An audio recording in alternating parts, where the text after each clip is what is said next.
हम लोग पढ़ेंगे सिंधु नदी तंत्र। तो सिंधु नदी ये हिमालय नदी है, यानी कि हिमालय से अपना पानी ग्रहण करता है और हिमालय से ये निकलता है। ये एक बारहमासी नदी है क्योंकि इसमें वर्षा का जल भी मिलता है और साथ में ये ग्लेशियर से भी अपना जल प्राप्त करता है। तो ये सालों भर इसमें पानी का बहाव होते रहता है।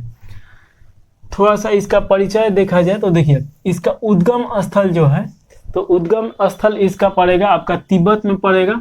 तिब्बत में कैलाश पर्वत श्रेणी है, उसी के नीचे मानसरोवर झील है और वहीं से ये निकलता है।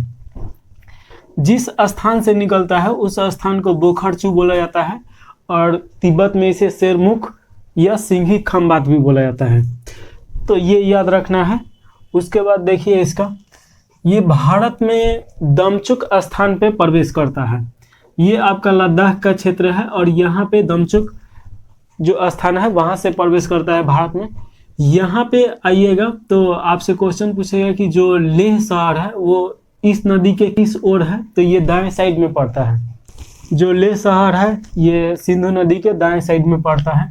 अब इसके आगे देखिए, लंबाई इसका अगर देखा जाए तो इसका कुल लंबाई इसका 2880 किलोमीटर है और भारत में जो प्रवाहित होता है वो 111 किलोमीटर पड़ता है।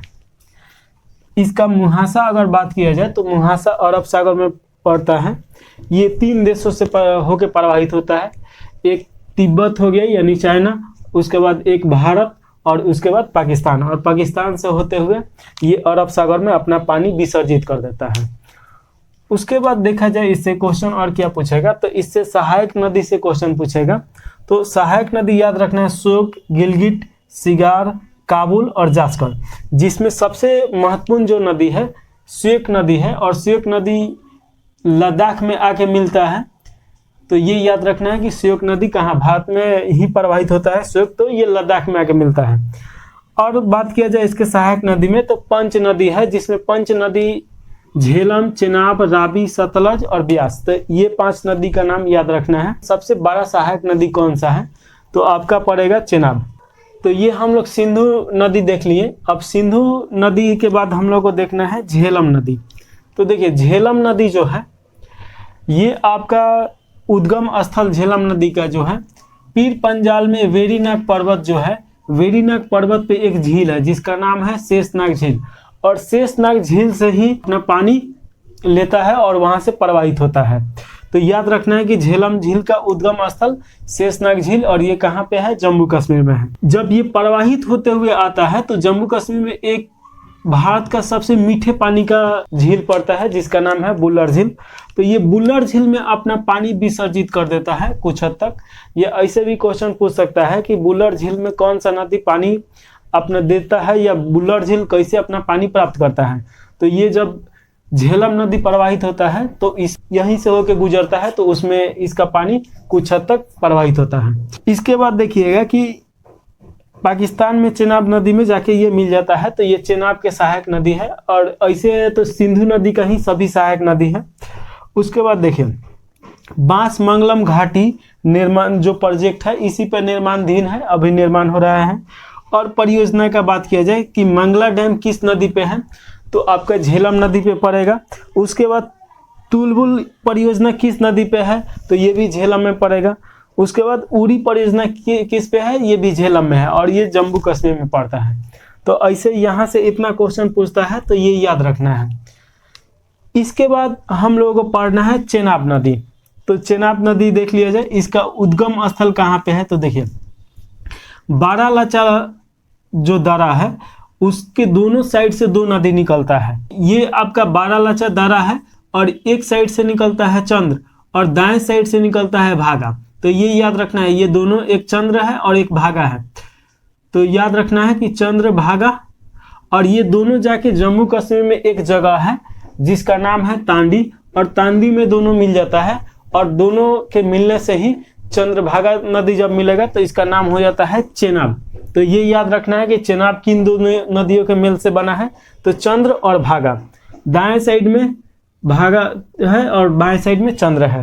तो इस प्रकार ये देख लिए लोग, ये सिंधु नदी की सबसे बड़ी सहायक नदी है। उसके बाद देखिए जल परियोजना अगर देखा जाए तो इस पे कौन कौन अभी परियोजना है, तो बालीगहार परियोजना, सलाल परियोजना, दुलहस्ती परियोजना, तो ये सब परियोजना इस पे है। इसके नीचे जो नदी है तो रावी नदी, तो रावी नदी के बारे में देख लिया जाए। इसका उद्गम स्थल बृहत हिमालय के रोहतांग दर्रा से है, और रोहतांग दर्रा कहाँ पड़ेगा, हिमाचल प्रदेश में पड़ेगा।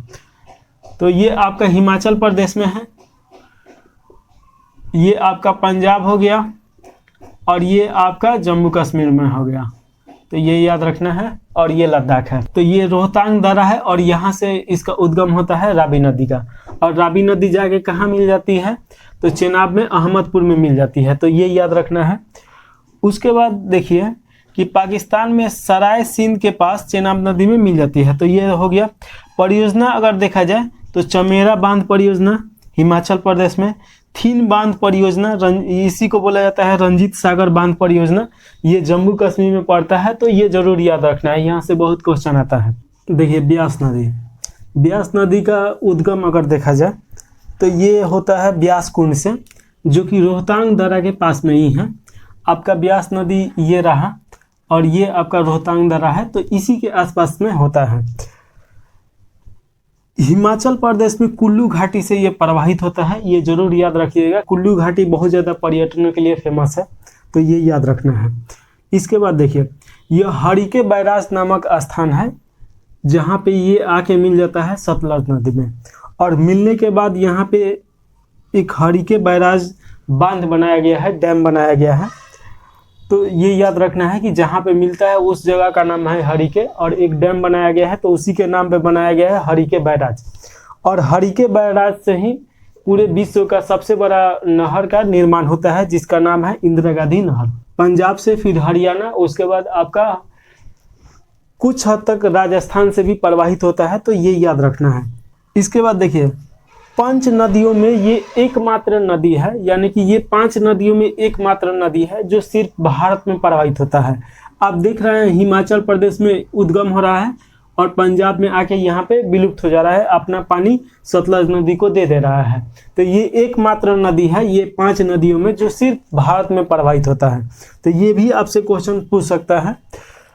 उसके बाद अगर देखिएगा तो सतलज नदी के बारे में हम लोगों को पढ़ना है। तो सबसे पहले उद्गम इसका कहाँ पे, तो देखिए तिब्बत का जो पठार है वहाँ पे राक्षस ताल एक झील है, और राक्षस ताल या राक्षस ताल से ही इसका उद्गम माना जाता है। तिब्बत में इससे लॉन्गचेन के नाम से जाना जाता है, तो ये याद रखना है। उसके बाद ये हिमाचल प्रदेश में प्रवेश करता है, तो ये भी याद रखना है, हिमाचल प्रदेश से होकर प्रवाहित होते हुए ये चेनाब नदी तक जाएगा। इसका अगर लंबाई की बात किया जाए तो 1450 किलोमीटर इसका कुल लंबाई है, और भारत में उसमें 1050 किलोमीटर भारत में प्रवाहित होता है, तो ये भी याद रखना है। 5 नदियों में यह पंजाब में सबसे अधिक प्रवाहित होने वाला नदी है, क्योंकि ये पंजाब के ठीक बीचों बीच ये काट के जाता है, तो सबसे ज़्यादा यही प्रवाहित होता है। इस पे अगर परियोजना का बात किया जाए तो देखिए भाखड़ा नागल परियोजना इसी पे है, और भाखड़ा नागल परियोजना से ही इसमें जलाशय गोविंद सागर जलाशय प्राप्त करता है, तो ये भी याद रखना है। इसमें एक और इम्पोर्टेंट चीज़ याद रखना है कि जब ये प्रवाहित होता है तो यहाँ पे पाकिस्तान और भारत का सीमा है, तो हम तो सीधा बना दिए हैं, लेकिन यहाँ पे कुछ दूर सैकड़ों किलोमीटर दूर ये भारत और पाकिस्तान के सीमा का निर्माण करता है, तो ये जरूर याद रखिएगा। आपसे क्वेश्चन पूछा कि भारत और पाकिस्तान के सीमा का निर्माण कौन करता है, फिरोजपुर से फाजिल तक ये निर्माण करता है, तो ये याद रखिएगा। इस प्रकार सिंधु नदी तंत्र के बारे में हम लोग पढ़ लिए। एक बार क्विक रिवीजन करा देते हैं, उसके बाद सिंधु नदी समझौता के बारे में जानना है। तो देखिए सबसे पहले कि ये जानना है कि इसमें 6 नदी के बारे में पढ़ना है सिंधु नदी तंत्र में। तो इन 6 नदियों में कौन कौन है, तो सबसे पहले सिंधु, झेलम, चेनाब, रावी और सतलज। इसमें आप देखिएगा कि सिंधु नदी का उद्गम स्थल कैलाश पर्वत श्रेणी के मानसरोवर झील से होता है, और ये जाके अरब सागर में अपना पानी विसर्जित कर देता है। इसके नीचे आएंगे लोग तो झेलम नदी, झेलम नदी का उद्गम पीर पंजाल वेरीनाग जो स्थान है वहीं से शेषनाग झील से होता है, और ये आके चेनाब नदी में अपना पानी विसर्जित कर देता है, जिसका नाम है, जगह का नाम है त्रिम्भू। उसके बाद देखेंगे लोग तो इसके बाद रावी नदी आता है, और रावी नदी का उद्गम स्थल देखिएगा तो बारालाचा दरा है, तो बारालाचा दा से रावी नदी आके चेनाब नदी में मिल जाता है। उसके नीचे अगर बात किया जाए तो ब्यास नदी है और ब्यास कुंड से इसका निर्माण होता है और ये जाके इसमें सतलज नदी में अपना पानी दे देता है। उसके नीचे देखेंगे लोग तो ये सतलज नदी है। सतलज नदी का उद्गम तिब्बत के पठार में होता है जिसका स्थान का नाम है राक्षसथाल, और ये भी आके चेनाब नदी में अपना पानी विसर्जित कर देता है।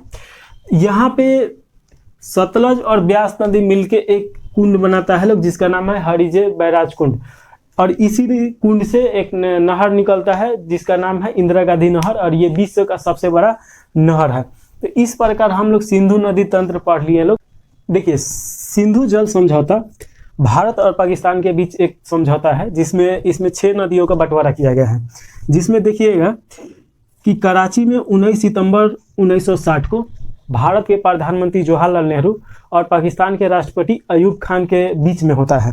इसमें क्या समझौता था कि पाकिस्तान 80% जल ऊपर के 3 नदी यानी कि सिंधु, चेनाब और झेलम, ये 3 नदी का उसका उपयोग करेगा 80%, और जो 3 नदी उसके नीचे है रावी, ब्यास और सतलज, इसका भारत 80% इसका जल उपयोग करेगा।